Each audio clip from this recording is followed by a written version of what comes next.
Cash Flow Diary Podcast, episode 553. Welcome to yet another exciting episode of the Cash Flow Diary Podcast, the podcast that teaches you insider tips, tactics, and strategies for creating leveraged streams of cash flow into your life. Learn from top-performing entrepreneurs, business owners, investors, and thought leaders from across the globe as they share their secrets to success. Like what you learn on this and other Cash Flow Diary podcast episodes? Go to learninvestingnow.com and sign up to receive powerful tips and information that will help you succeed as an entrepreneur and investor. Now, here's your host, investor, entrepreneur, business owner, educator, speaker, author, and master facilitator of Robert Kiyosaki's cash flow game, Jay Massey. All right, ladies and gentlemen, welcome to another episode of the Cash Flow Diary Podcast. I'm your host, Jay Massey, and I'm glad that you are here today because we are going to, I think today it would be safe to say we're going to explode your brain. Here's why. If you find yourself after listening today that you have to listen again to make sure you got it all, then yes, you heard correctly. If you find yourself today going, wow, how come no one has ever said this to me before?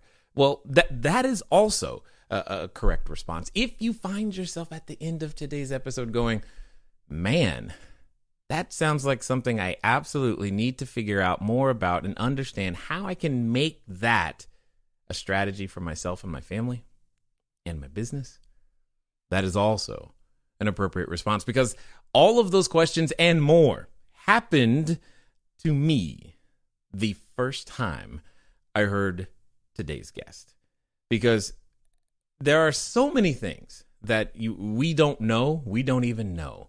And yes, you've heard it said, what you don't know can't hurt you. I beg to differ. Today, we are going to be talking to none other than Patrick Donohoe.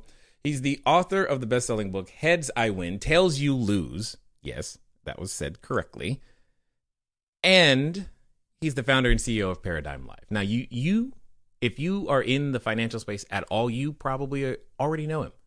And you tuned in because you're like, dude, I need to hear more from him. Because that is exactly what happens to people when they get exposed to new concepts that sounds like, man, this could change my life. Dare I say, paradigm. Now, here's the thing.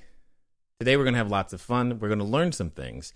But most importantly, I want to make sure that you were prepared to listen, love, and learn from Patrick Donohoe. Patrick, how you doing?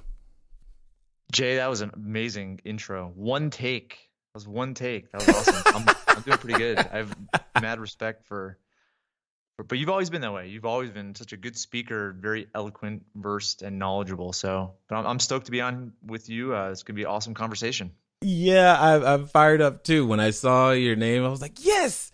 Why haven't we done this before? That's literally the thought that went through my head. And I'm pretty excited that you're here because I was being very genuine. Well, the first time I heard you, I was like, huh? And wait, but no, someone should have said all those things to me before. And, just understanding that and knowing that you were there and you're, such a, I think, very approachable, great person, completely opposite to every financial planner or type that you typically see, which made it easy to ask you questions and do those things. Anyway, before I digress, we must ask you, even though this is it's still crazy to me, first time here, I must ask you the same question I tend to ask everybody else the first time that they're here. You ready? I'm ready. All right. I tend to look at today's entrepreneurs a lot like yesterday's superheroes. So you could say Black Widow, Spider-Man, Iron Man, Superman, etc. You get the idea. Because I think entrepreneurs and superheroes have a ton of things in common. For example, as a entrepreneur, occasionally I can envision myself flying around town using our products and services to save our customers one sale at a time. Also, though, like a superhero, an entrepreneur has a beginning. If you think about Spider-Man, for example, there was a time when he was just a kid going to school, doing his thing, paying attention to nobody, taking some photos. Then one day he gets bit by a spider, discovers that, man, I have a superhuman ability, and now he has to choose whether to use it for good or for evil. So my question to you is as follows. Before your book, before Paradigm Life, before being, voted by Investopedia as one of the nation's top 100 most influential financial advisors, before all of that and everything we know you for today, what we want to know is, who is Patrick Donohoe? Holy cow. Well, thanks for the warning about that question. That's crazy. Jay, what comes to mind is I've always been driven to succeed, and I think that's given me a lot of things I've achieved in life, but it's also made me extremely unhappy. Hmm. But I'd also say that I've as much as I have been driven, there's a hunger to understand, and the hunger I think is in part curiosity about the way things are, the way I am, and what I want, and knowing that whatever it is I say I want, or in my mind come up with, a feeling or an emotion or this, whatever the achievement, whatever the end result, I've always known I can have that. Hmm. And I don't know where it came from. I mean, it's nothing I did, intentionally. It may have been, the way I was raised with, very driven parents that happened to not really be around that much. So I was independent at an early age.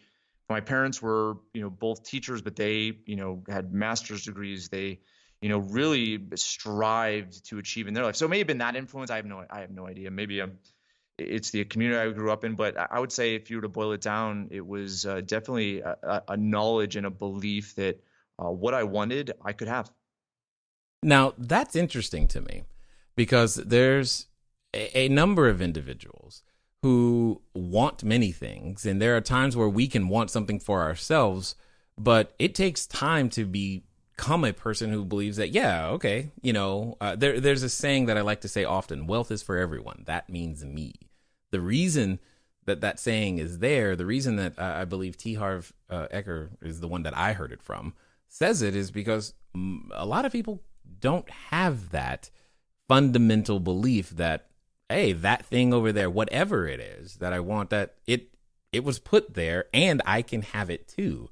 Why did you get so lucky?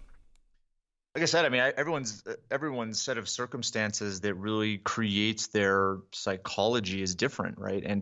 And the human experience is fascinating because we all have a different one. And the way in which we look at the world today is in large part how we've gone through and processed the thousands, millions of experiences that we've had in the past. But Jay, I have to believe that there is just a couple things that people really are after. Hmm. And one, I believe it's, to really find themselves and to be happy and to figure out what it takes to be happy. And I think we link and anchor certain things, whether it's money or a career or a relationship or set of circumstances, something in the physical world, to create that degree of fulfillment and happiness. And that's where I've fallen short. And you look at a lot of wealthy people that achieve a lot today that end up killing themselves. Mm-hmm. And I look at just what wealth is today, and I think wealth is ultimately happiness and fulfillment. And you don't necessarily need a certain car or a business or an amount of money. It's an emotion I think is available to all. At the same time, going into one of those, I would say, fundamental things I've learned in business and personally with relationships with Cynthia and my kids and my family is the psychological aspect to it, which is what do people want? What do I want? And then as we're aligned, how can we give each other what we want? And that's just been what I've obsessed about for the last couple of years. And I wouldn't say that I have the equation to for everyone that's applicable. It's universal and applicable to everyone. But at the same time, I've met with and worked with thousands of people. My team has as well, and that's a conclusion I came to. It's not just me looking at my life and my set of circumstances. It's also looking at the thousands of circumstances of others. And I think people are after the same thing. Yeah, fundamentally, we are definitely more similar than different. And I love how you're leading into the next area that I want to talk about, because many people want to know, and I think it's a great topic to unpack, is to find out what are those top 7 things that you've learned that formal education could have never taught you on the way to 7 figures. Yeah, so I wrote them down. When you told me that, I was like, okay, 1, 2. I mean, I could probably come up with a lot, but what I love not thinking through something. I love just kind of riffing, right? Sure. Because you don't have to think about it. It's kind of what's part of you, which I think is interesting. But I would say, the first thing I wrote down is understanding that you are your best asset, and you have infinite potential. And I think people look at wealth outside of themselves, but you as your best asset, it's essentially ownership over your psychology, but it's also understanding that you have certain uniqueness to you that's unlike anybody else, and really discovering that and investing in it and magnifying it allows you to apply it to the marketplace and contribute to the world. And I think there's a magic behind that, where you are able to associate value you've provided to others to yourself. It's what you've done. And I think that's one of the greatest ways to be happy and fulfilled. But today, and I think it's being turned on its head, the school system, the workforce, in large part has been created to train workers in military, like factory workers in the military. That's where the whole system came from. And we're not taught that we're our best asset. We're taught that you have to do X, Y, Z and check this box, this box, and this box, okay, in order to be successful. Okay. And it's all get A's, get a good job, have a 401k, get benefits, get a title, right? It's all outside of ourselves. And I look at, really understanding ourselves and looking at our uniqueness. You may get C, it's the Kiyosaki's book, why A students work for C students and B students work for the government, right? It's that idea that, just because you don't get A's doesn't mean you're not smart. And that's what hurt me, I would say, early on psychologically, is I felt less than something because I got C's, I got B's. It was hard for me to get A's, and mainly because of attention span and patience. But I look at, really what I've been able to discover about myself. I would have traded it in a heartbeat for any value I got from, getting an A in biology, So it's one of those, like, I look at myself as my best asset. So taking care of my body, taking care of my psychology, doing the things that are fulfilling to me, showing up in my relationships, being able to hone in on my skills and how they apply to the business world and the team that I have professionally. There's never-ending possibility associated with refining who you are and the value you can provide to the marketplace. And you're going to make way more money, establish way more wealth than any other thing outside of you, if that's what your focus is. And that's at least of what I've seen, not just in myself, but in others. Yeah, I agree 100%. And I'm liking this focus that you've put on not just taking care of yourself physically, but you've mentioned it now, I believe 3 or 4 times, about looking after your own psychology as well, and understanding that it doesn't just happen. It's something that you must put some effort towards. So I'm curious to know, what else have you learned on this path that formal education hasn't taught you? So the next thing I put down is leadership versus management, right? Going back to, the structure of our school system and the hierarchical way that we're like socially programmed, it carries to the workplace. And nobody likes to be managed. Nobody likes to be told what to do. Everybody loves to be led. And I look at, leadership and management is often, interchanged. And I don't think it should be, because leadership is it's been, for me, Jay, it's been one of the hardest things and I'm still working at it. It's one of the hardest things to do, which is lead a team, lead a group, being looked to as the leader. For so many years, Like I wanted people to take ownership of their own life and not rely on me. And that's why what I associated leadership to, and it was wrong. And it's allowed me to learn some very valuable lessons, which came as a result of a lot of pain. But today I look at one of the most fulfilling things that I do, which is still difficult for me, is to show up as a leader in my business, a leader in my family, and a leader in my community. And not to say that I'm this like appointed person in my community, I don't mean that. I say understanding the principles of leadership has really, I don't know, it's blessed me, and it's made me incredibly happy. And I don't know, management these days, everybody hates a manager, and people associate management with leadership, and I don't think it's the same. And I think if you really study what leadership is, everybody has within them the ability to lead. And honing in on that is one of the, I would say, going back to use your best asset, it's one of those skills and characteristics that if you adopt, it's powerful, not just in what you can achieve, but also what you can feel and how fulfilled you are in your ability to make a difference in the lives of others. So in some of the things that you just said, you mentioned that there was pain involved. I'm curious to hear, how has your relationship to the concept of fear, pain, and or mistakes evolved during this process? That's a great question. Yeah, I look at gosh, I can't remember who the poet is or the author, but it essentially, paraphrasing, it says that the deeper pain, sadness, the deeper that emotional level gets, the more significant the other side of the spectrum is. So you kind of think of it as roots in a tree. The deeper the roots go, the higher the tree can stand. And so I look at pain, sadness, disappointment, the lack of fulfillment, and my ability to emotionally experience that as an incredible gift. And most people shy away from that. And I look at it as an incredible gift because of, context. I really have seen where I've experienced certain things at a very deep level, which has allowed me to experience even greater positive things. Does that make sense? To me, 100%.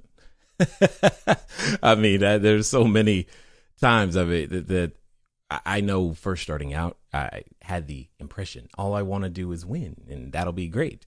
But yet there's so much more about who I am today and what I'm able to do and how to be a support to others, and the things that actually bring fulfillment that come from the times when I was learning to reassociate myself to fear, pain, mistakes, loss, etc. So I get you 100%, because it's like you don't know light if you don't know dark.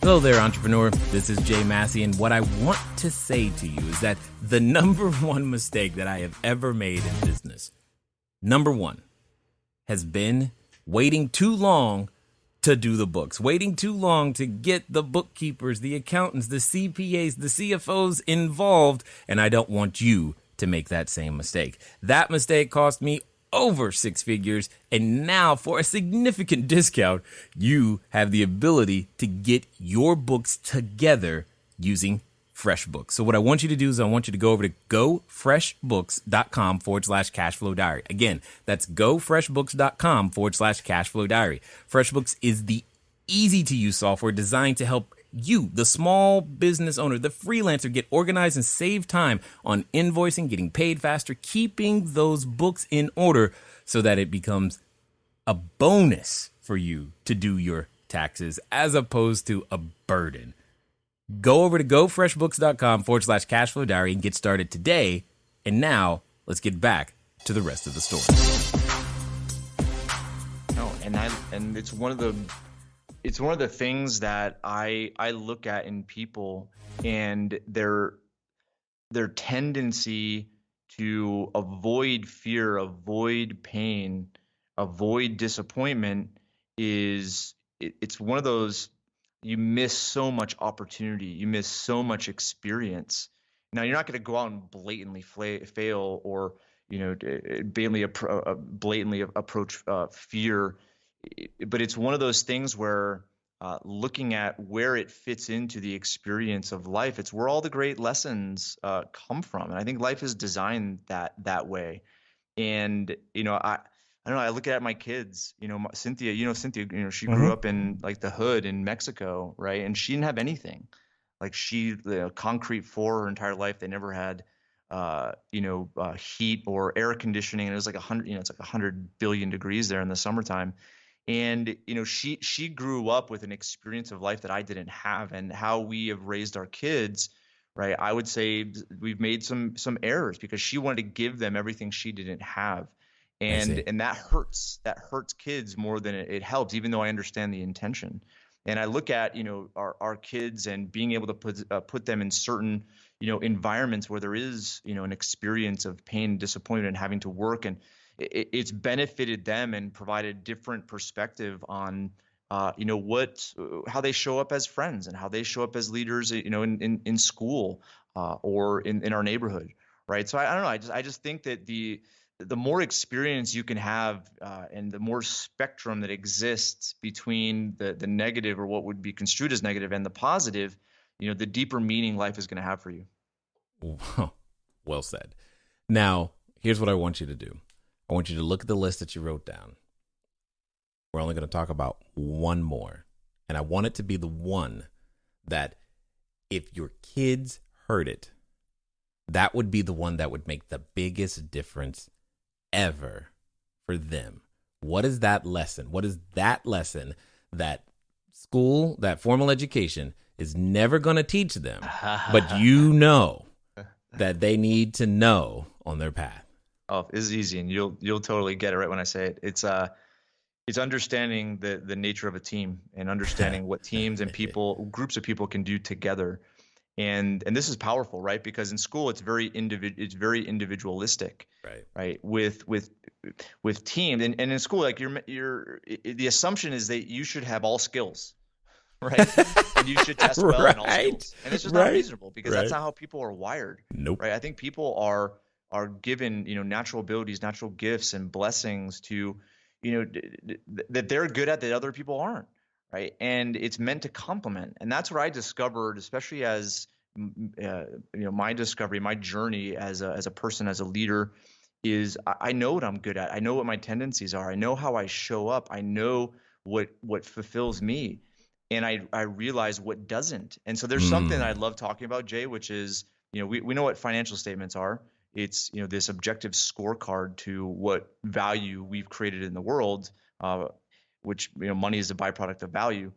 You look at the mirror to that, and I consider the mirror what's called the human life value statement, where it measures where those financial resources come from, right? Income, income just doesn't come out of nowhere, right? There has to be value created. Hold on, say that part again. Say that part again, because there's a lot of people, not just your children, who need to hear that part, because I know that to be true. Is it the statement of income? Income, value. Yeah. Yes. Yeah, it doesn't. It doesn't just like you show up and it appears, right? It's like there's value that has to precede income, and that value comes from you. And so I look at, what's more valuable, the source of the money or the money itself. And so the source of the money is what I consider a human life value asset, right? And it could be, training, experience, certification. But I think the more you can focus on really what you're good at, whether it's leadership or you think through problems, and it could be you have a good instinct to make quick decisions. That could be a characteristic. Anyway, so I would say really understanding where your assets are also allows you to establish your liabilities. And this is where it goes to, I would say, a conflict with typical financial planning, right? Where it's, you get out of debt and you establish assets and you grow those assets over the long term, right? And one day you'll have enough, right? But I look at, the avoidance of debt, and I think debt is often mischaracterized. And I look at debt from a human life value standpoint. It's the things you're not good at that you pay others to do for you in order for you to focus on what you are good at. And that's where I've had to have very painful interactions and conversations over the years because I didn't hire well. I didn't know what to look for. I didn't Oh know the man. questions to ask, and I just made gut assumptions, and I was wrong a lot. And so I would say the thing I've learned is to really identify, number one, good culture, good principles, and good values based on certain questions that I ask during interview processes, and also getting into the different tests that exist, whether it's Colby or Myers Briggs or the Culture Index, which is a newer one. These are ways in which I objectively look at where these people's strengths are, where they're do they complement my assets. And it's been amazing. And so it's not just the nature of teams and working in teams, but it's working in teams strategically where you show up in your strengths and you have a team around you that has a similar set of values and principles, but show up in their strengths, which happen to be your weaknesses. And not weaknesses, I would say non-strengths. Let's call them non-strengths, not weaknesses. That Yeah, makes no, sense? yeah. Well, it makes perfect sense to me. And then man, yes, so much so when you're talking. Are you familiar with the Wealth Dynamics by Roger Hamilton?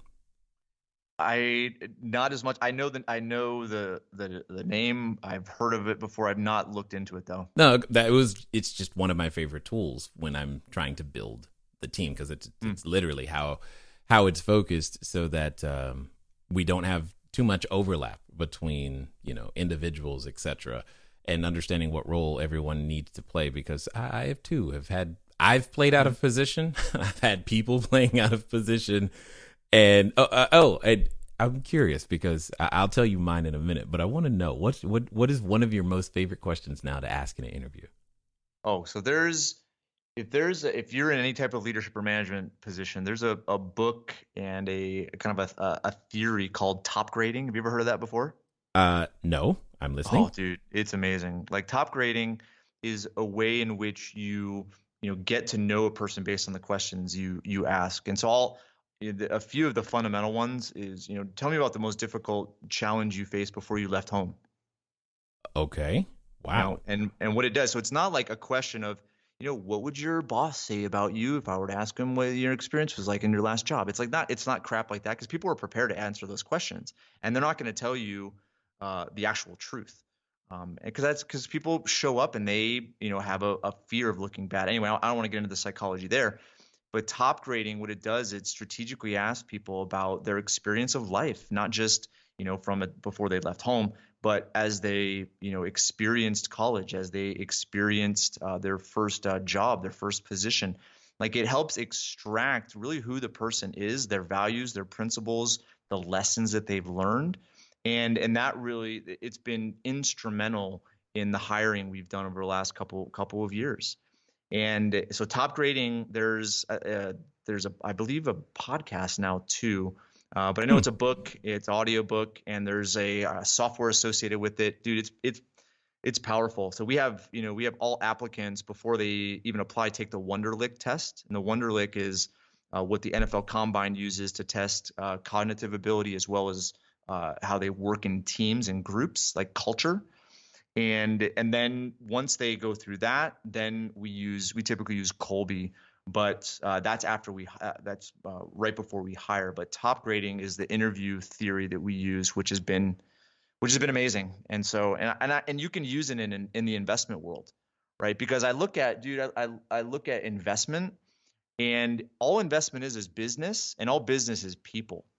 And Mm. and people all have fundamental ways in which they behave. And I look at investments, and I see very few bad investment ideas. I've seen those too. I've seen great investment ideas, but I've seen most investments fail. And it's not because of the idea, it's the ability to execute the idea. Okay, it's take the idea and go from theory into reality. And that requires teamwork. And here's the thing, and you know this just as well as I do, Jay. It's like things don't always happen the way that we hope for. And when you do have those curveballs, it could be within your control. It could be, the government legislative risk that changes the taxation of this, that, or the other. It could be It could be a market. It could be, some black swan thing. Like there's all sorts of events that can happen. But in the moment that it happens, most people instinctively react, and those reactions are animalistic. They're from the caveman days when, our nature was to survive, right? And that's still within us. Most people show up like that when they are attacked. But those that work in teams that have good culture, they look at those events as huge opportunities and are able to logically process very emotionally high situations and make the right decision. And that typically doesn't happen with investment, right? Yeah. And there's all, you can go to enterprise levels, right? With all the crap that happened with Wells Fargo or GE or Johnson & Johnson. I mean, there's like, this isn't just like a small business, time thing. It's a big enterprise level thing as well. So I look at being able to understand, top grading, understand how to ask good questions, allows you to analyze the team behind the idea, the team behind the investment, as opposed to just looking at a pro forma and saying, yeah, it looks pretty good, or the prospectus and saying, oh, those guys look like pretty good guys. I think I'll invest some money there, which is typically how people invest these days. I'd spend more and more and more time focused on who than the what all day long, because that's just where I too have seen the errors either in my judgment or the team's judgment, especially if I'm making an investment of any particular kind. Which by the way, it sounds strange now to say that one of the questions that I like, while not necessarily, I don't know if it follows what you're talking about, but I like what you're talking about, is I like to ask people, just, tell me about the last 5 books that you've read. Because how they answer that one, if they can answer that one, it tells me a lot about who that person is. And then again, I don't care if it's comic books. I don't care what it is. I just want to know, like, what are the last 5 books? Because there's information there that'll tell me about you. And I would love to know after that what they applied and the difference that it made. Depending on the books that sometimes depending on the books that they say, I will ask them that, because sometimes it's, it could just be a romance novel for entertainment. It's like, oh well, okay. Hey dude, there's always principles in romance novels, and I think you get the most important principles. Okay. Well, we won't go on that. We won't go down that route. Yeah, exactly. So it's just, but yes, that has become one of my favorite things to find out, because I too have learned, painfully so, that it's the person behind that's going to help the company achieve its objectives. And have you ever read anything by Alison Armstrong? No. I'm writing it down though. This will rock your world. Okay. So I read this a while back. And, I'm not sure your family dynamic, Jay, but I grew up with all brothers and I played hockey, and I never had a girlfriend until, I kind of had not really a serious girlfriend, but Cynthia was pretty much like my first serious relationship. And we've been married for 16 years now. Wow. I never understood women. And this is bad. You can edit this if you want. But I've come to appreciate women in the business world, in the investment world, because when women and men work together, it's incredible what happens. Absolutely incredible. If you have a male-dominated investment, like that actually is a red flag for me now.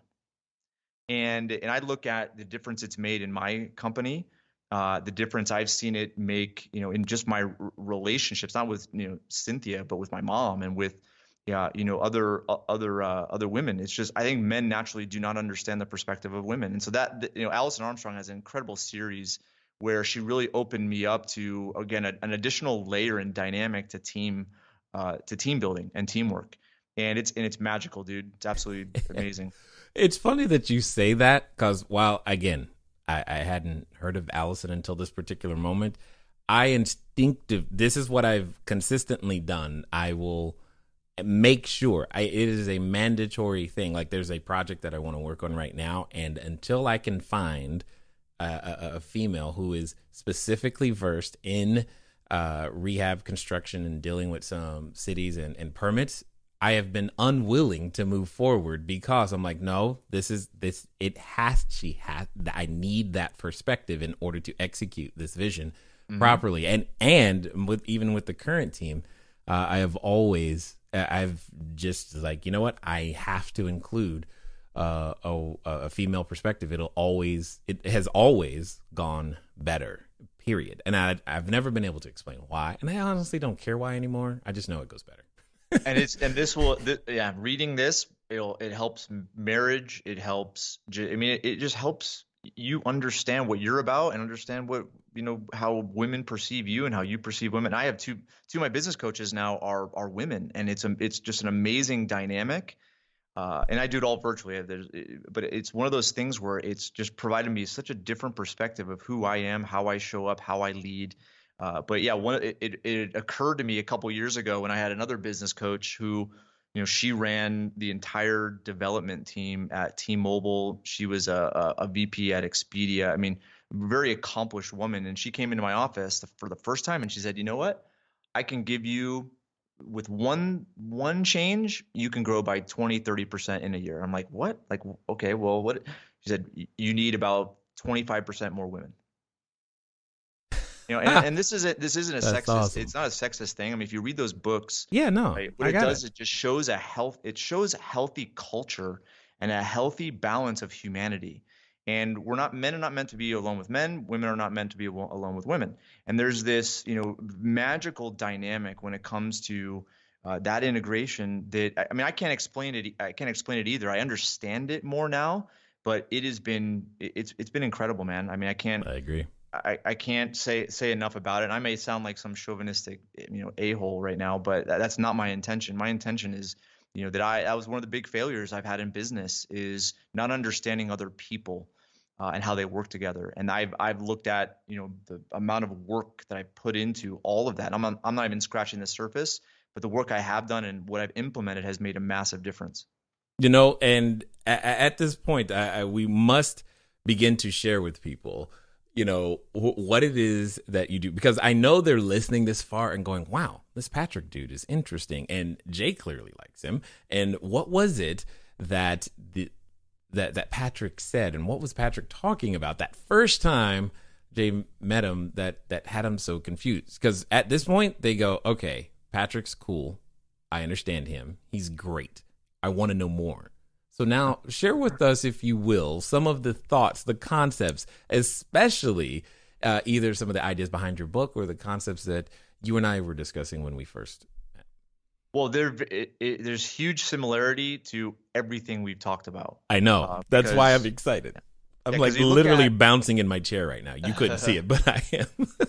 Well, so I am, I've been in the financial services industry for 15 years now. And I look at the world very, very differently. I always have. And my original mentor was Robert Kiyosaki's first financial advisor, and I still work with her today. We do some training together, and she opened me up to this world that is, part of the financial services industry, but it's not the dominating part. And it changed my reference in how people are taught and conditioned to manage their finances. And just as much as we've talked about leadership and management, as well as working as an individual instead of in teams, right? Our society has been programmed from, what a successful career means. It's been programmed to, what success in school means. And I think it's very unprincipled, and we've hit on all of those things. It carries right to financial services. I believe retirement is the worst word that has ever been created for society, and specifically America. If you think of people and wanting to retire, it's anti-life. Okay? We're not meant to not grow and contribute. We're not wired that way. But yet retirement is this idea of working, slaving away, deferring money to some future day and then not doing anything after that that's contributing to society. It kills people. And it kills the world, because the world needs these minds at the age of 50, 55, 60. These are like prime years where your brain has had so much experience. Okay, you've brought value to the marketplace, and now you're just going to hang it up and looking at really what people are after, I don't believe is retirement. People are after freedom. They're after independence. And so we have a financial advisory, and we talk about really establishing your finances to live a fulfilling life, not to retire. And I'll talk, the book I wrote talks extensively about all the different strategies, but fundamentally, I would say that there's kind of three steps to ultimately achieving financial independence. The first one is establishing what we call a foundation of certainty.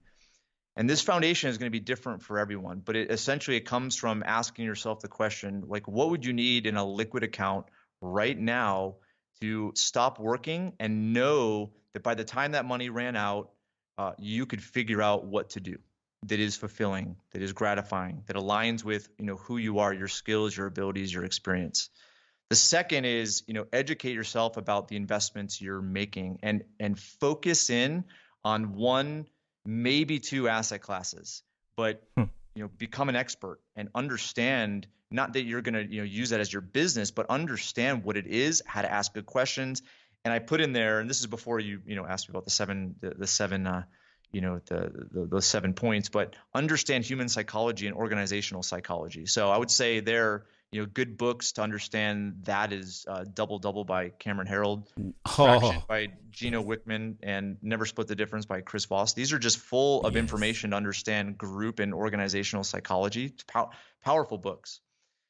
And then the third is to essentially invest in yourself first as your best asset in order to find a fulfilling career and calling that you can do for the rest of your life. Now, it doesn't mean that you're working 40, 50, 60 hours a week for the rest of your life. No, it's establishing a fulfilling lifestyle, okay, which includes travel, includes doing fun things, doing things on your terms, but having that as the end as opposed to having not doing anything as an end. And there are far too many people in the camp of hanging up their boots, hanging up their lab coats, hanging it all up at the age of 60, 65.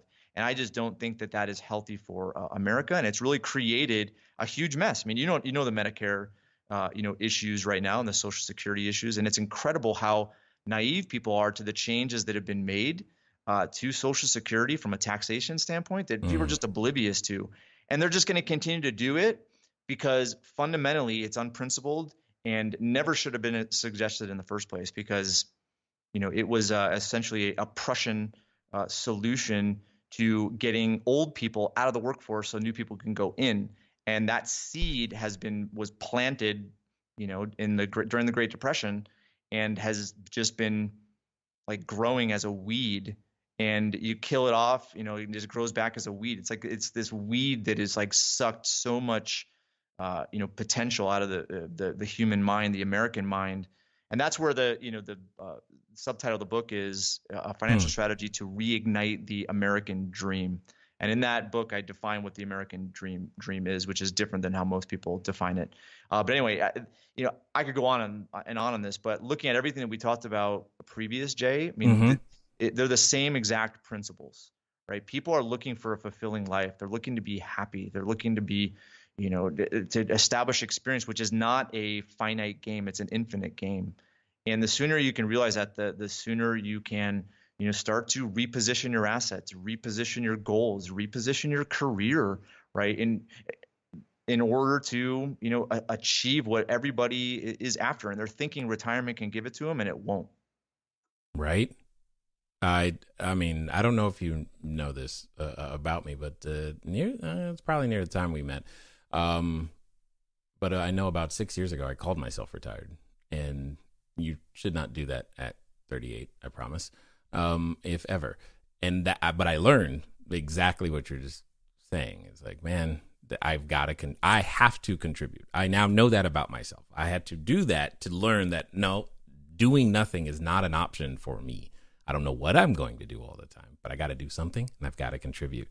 And I am more alive because of it, literally. So it definitely is one of those things. Now, you also mentioned a financial concept that absolutely redefined my understanding of insurance. Could you share with the people a little bit about that? Yeah. So that first step, right? What we consider that, fundamental pillar is a foundation of certainty. And that foundation is, we use a specifically designed insurance policy to establish that foundation. And in and of themselves, tools will never create freedom. They'll never create financial independence. They're just tools. We use this tool to establish the mindset of certainty, which is, I would say, necessary in order to achieve independence. And I say that because we all have this drive for certainty, right? We want to make sure things are a certain way, and it's different for everyone. But at the same time, we want to make sure things are calculated and assumed, and we can feel confident in. But also, we need uncertainty, right? Because if everything was the exact same all the time, life would suck. It would be boring, right? And we need that degree of uncertainty. And there's a saying by Tony Robbins, which is the quality of your life is in direct proportion to the amount of uncertainty that you can comfortably live with. But establishing certainty allows you now to value uncertainty and actually have influence over it. But most people don't have influence over it, and they don't control it. They don't even really know it exists. But that's why they take extreme measures with their investments and their allocations and how they manage their finances. And ultimately, without the foundation, it ends up crumbling. And I've seen it a lot of times. So we established essentially an insurance policy that's one of the most certain vehicles that's out there that gives multiple characteristics, whereas most financial vehicles only provide one. So the characteristic is, you have essentially tax-free growth, you have asset protection, it comes with a line of credit, you have liquidity without any penalty, and you also have death benefit associated with it. And you have this idea of systematic saving. So it's a built-in, I would say, discipline associated with putting certain money aside every time you make it. So all those characteristics establish this foundation. And once that foundation is secured, now you go to the next level, which is establishing your investments. And then as you establish your investments, it doesn't start with a thing. It starts with your education, investing in yourself, and then finally going to establishing your calling and your career that aligns with who you are, that you can do for the rest of your life. Now, if you are anything like me, what you just heard from him is still like, huh? And I know, and that's great, because I told you that was going to happen. So Patrick, for those that have listened this far, what's going to be the best way for them to catch up with you, find out more, unpack these many layers of this onion that you're leaving with us today? Yeah, so the book, it's why I wrote the book, right? Because the philosophy is different. It's different than how we've been societally programmed, and whenever something's different, there's a semblance of fear and skepticism. So that's why I wrote the book, and in there exists the philosophy, the underlying philosophy, and a lot of things will resonate with what we've talked about today. But then it gets into the actual strategies themselves, and goes through why we consider them to be of such high quality and such a high degree of certainty. And then we get into actual investment strategy that talks, through real estate, it talks through other types of investments, talks about how to invest in yourself, how you can identify certain things. So it basically gives you a playbook on how to implement what we call the perpetual wealth strategy, which is the actual strategy that we teach clients. Now, if you like the book, there's links in there where you can access a study guide that's free. And in that study guide are different tutorials that unpack even more details about the actual strategies that we use. And where can I go to get a copy of that? It's headsortailsiwin.com. I love it. So as we wind down here, I've got a final question for you, because here's what I know is that there's a number of individuals. They started out in one place as they were listening to us. They've listened this far and they're like, this is interesting. And many of them have made a decision about, hey, this is the next thing that I'm going to do, and they're at what I like to call the precipice of decision. And oftentimes when they're there, or when we're there as a human being, we're looking over the edge. And as you know, there's a companion, and that companion comes in the form of a voice. And it's a voice that reminds us of, well, it says things like, you're going to do what? You're going to invest in who? And what are you talking about all this stuff? Why don't you just go back to work? You're not going to start a business. You're not going to have investments. That's not for you. And for some people, they're related to that voice. So my question to you is as follows. Let's pretend that this time it's going to be different. This time they're going to follow through. They're going to do exactly what you suggest, Patrick. And they're going to do so in the next 24 to 48 hours. What would you suggest that they do? I understand and empathize with how difficult it is to accept or even explore a new idea, and I would assume that the majority of people are not going to do anything. I mean, that's just the statistics. Now, I would say maybe higher because they're actually doing something different by listening to your podcast, right? But at the same time, most people have way too much information in their mind, and they have to get rid of something in order to replace it with something else. Okay, you can't fit anything else. We have way more information, coming at us in a day than, most people 100 years ago didn't experience in 5 lifetimes. Right. So I get it. Okay, and that's where I start with the psychology of things. Is you can go down the route that most people are going down, and look at just the results that people are experiencing. They're not healthy. They're not happy, and they're unfulfilled. And that path is known. And I think sometimes people, even though it's painful, will take the path that's known rather than explore the path that's unknown. But looking at the experience I've had, if you really explore these options, it is for everybody. All human beings are after the same thing, as I mentioned in the beginning. And the path that leads to a fulfilling life, there's examples everywhere if you know where to look. But that perspective, that paradigm is not, it's not something most people have because of how programmed we've been by the workplace and by our school system. So looking at taking that next step and living a fulfilling life, Jay, I mean, I know you have as well. It's like I know thousands of people that have been able to open their mind to doing things different, and it's made all the difference. And it's allowed them to understand more about themselves, understand what's possible for them, and really achieve a life worth living. And that's, we have one experience as far as we know. And in order to, really capitalize on the time that we have, it's doing the things that we love with the people that we love. And that's what it comes down to. And that is, in order to achieve that, there's a formula. And that formula is not what the majority of people are following today. They're following a path to servitude, ultimately. Wow. And I think everyone can see why.